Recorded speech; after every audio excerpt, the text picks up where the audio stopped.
Hey you guys, my name is Ashley Ducey. Thank you so much for being here on my channel with me. Today I wanted to just talk about 5 self-love habits that changed my life. These are 5 easy and just amazing ways of incorporating self-love into your life. They're simple habits to start cultivating and creating an awareness around that will change the way that you look at self-love and your self-love practice. So let's get started on those 5 amazing habits. Thank you so much for watching my channel. I'm Ashley Ducey, an internationally recognized wood-burning mandala artist, and here on my channel, I share all things positive and uplifting.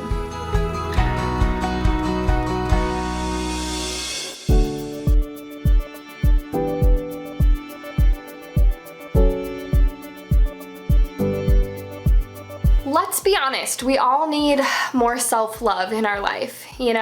We are usually our worst enemy. We say things on an internal level that we would never, ever say to anybody else. Oftentimes when we're in abusive relationships, they say that you will only tolerate an abuse outside of you to the extent that you tolerate an abuse inside of you. Once that person moves beyond the way you abuse yourself, then you'll leave them. But until that threshold is met, you'll stay, you'll feel that fear. And that's a really amazing way of being able to look at how you're talking to yourself on an internal level. Are you letting those around you abuse you? And if you are, these 5 ways of creating more self-love in your life, more connection to that self, the most important person in your life, you, your best friend, the person you spend every single day with, every single moment, the person you're nourishing, that you're uplifting, or you're degrading, you're debilitating, you're just angry at.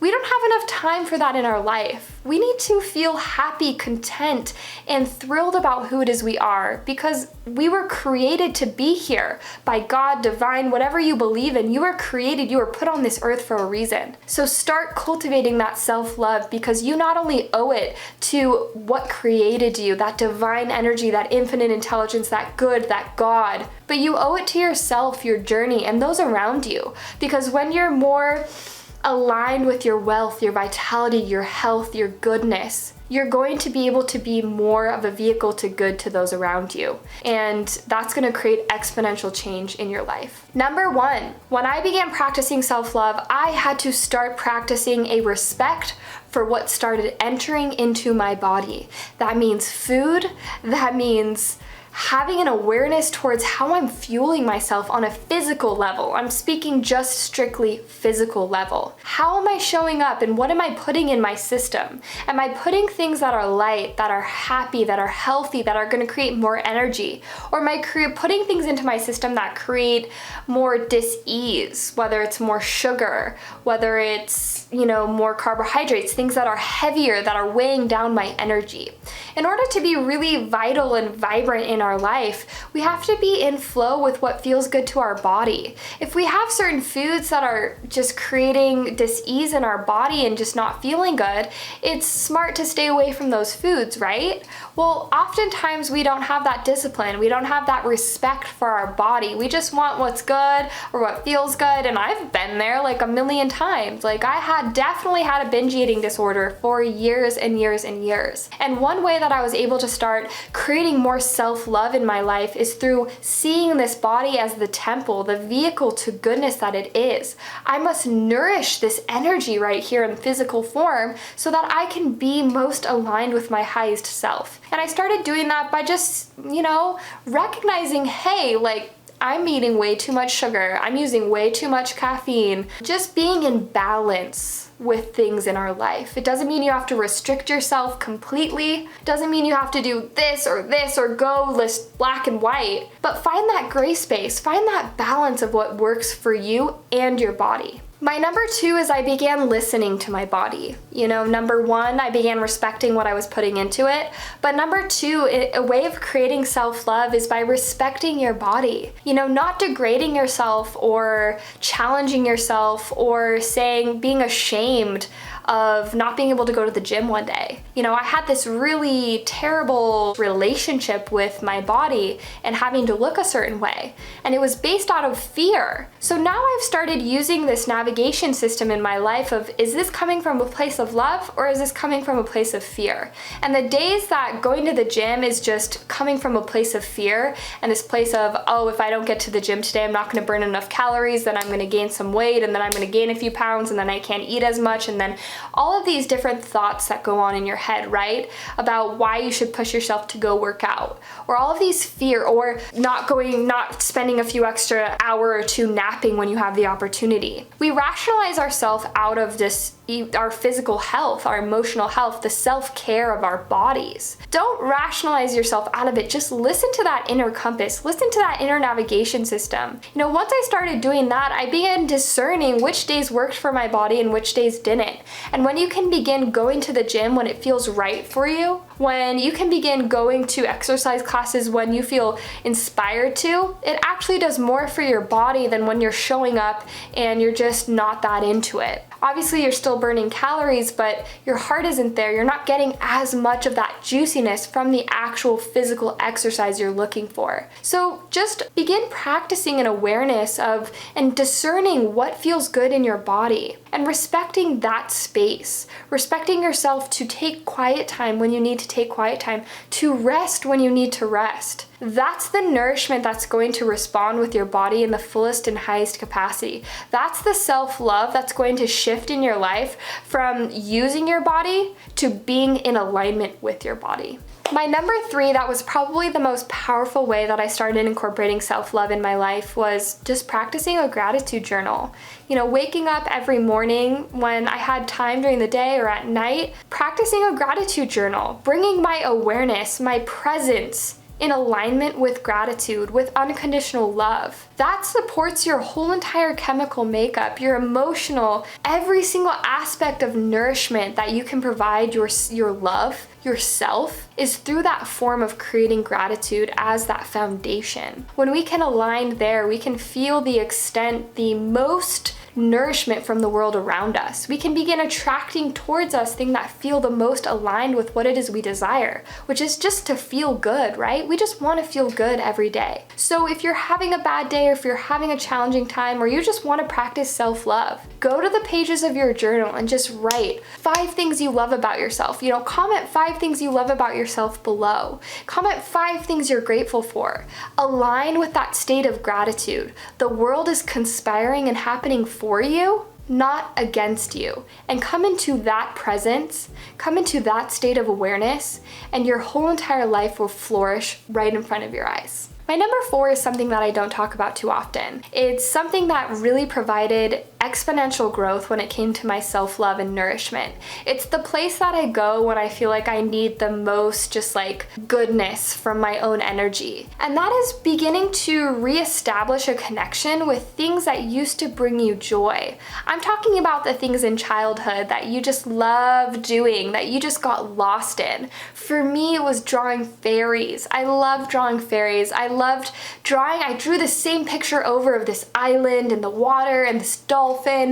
Getting back to what created joy within you when you were in this innocent phase of your life in childhood, whether it's flying a kite, whether it's going and kicking around a ball, whether it's drawing a picture that's silly, that's just like you used to draw when you were little. Start reestablishing and reconnecting with that joy, that sensation, that feeling of youth that was pure, authentic, and felt the most vibrant for you. You know, give yourself to that process. Every single morning I doodle and I go back to different things I loved doodling when I was little. I used to love drawing these like 10-story houses where the kitchen was on the 4th floor and there was an elevator to go up to the kitchen. I literally spend my time drawing these things because it brings me back into being that little girl again. So what brings you back to being that little boy or that little girl again? What brings that joy forward? Do that when you're looking for that self-love, that self-nourishment.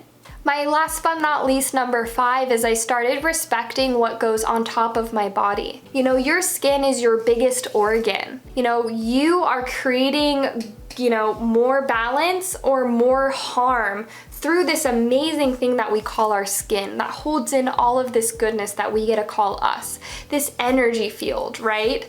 This is a really important aspect of our life. Not only, I mean, I know I struggled with acne for a long time, hormonal acne for years, but not even just about acne, but just creating more health in alignment with the naturalness of who it is we are.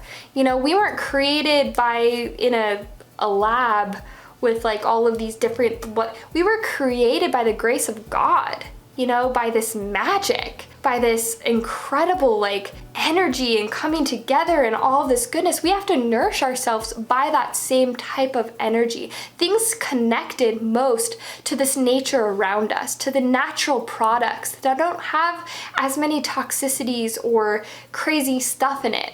I know once I started changing my treatment of my hair with things that naturally align with the pH balance of my hair, more natural products, more natural ingredients, the less is more, right? Less ingredients is better.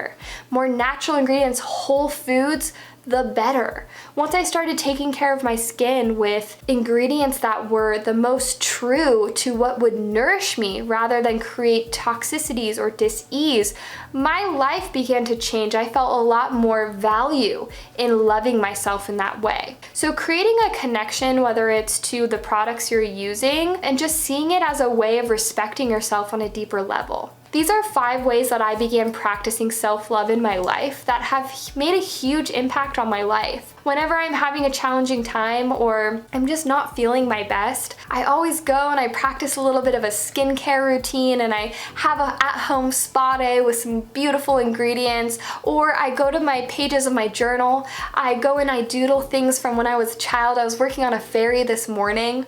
You know, I go do things that make me feel more aligned with that joyous being, that root of who it is we all are, which is this unconditional loving vibration that is pure joy, pure happiness, pure sweetness, and pure innocence. You know, do things that align you with those feelings, and that is self-love. Whether it's a part of these 5 things I shared with you, these were my 5 ideas for you. Maybe try one on. Maybe you don't like it, maybe you love it. You know, comment one below that you practice that I didn't mention. You know, let me know what it is that you do. You know, thank you so much for being on my channel, for supporting me in this way. I really truly appreciate you. I hope that these 5 things I shared with you impact your life in a beautiful and nourishing way. Thank you so much for being here. I'll see you guys on the next video. Hi you guys, thanks so much for watching my video. My name is Ashley Ducey, and today I wanted to offer you, for being a part of my channel, I just wanted to offer you the opportunity to download my free gift. It's an absolutely free, no strings attached gift, and it's an incredible experience I created with my husband, Jake Ducey, a few years ago. We were really struggling financially. I was working 60+ hours a week, driving 2+ hours a day in traffic, and I really wasn't on purpose in my life. I wasn't stimulated, I wasn't excited, I wasn't happy about where I was going and the direction I was headed. So we made some shifts in our daily routines. We started reprogramming our subconscious mind, which really allowed us to capitalize off of our energy and our superpower to attract whatever it is we wanted in our life. Once we were able to change that subconscious program, we were able to see serious results in our life. Not only am I an artist making over $10,000 an art piece now, but I live life on my terms. And it was all thanks to this amazing program that I created with my husband, and we created it for you to be able to have the super highway into attracting and reprogramming that subconscious mind. When we reprogram our subconscious patterns that are inhibiting us, it allows us the opportunity to attract miracles, to align with our highest vision and the goals and the dreams we have in store for not only our now, but our future as well. It draws all of that into this experience, and it releases the subconscious programs not serving you any longer. So make sure you download that free gift right there, that link below. It's totally free trial on me to you as a special gift for being here on my channel. Thank you so much for watching. Make sure you subscribe for more videos headed your way. I hope you enjoy that Second Mind program, and I'll see you guys on the next video.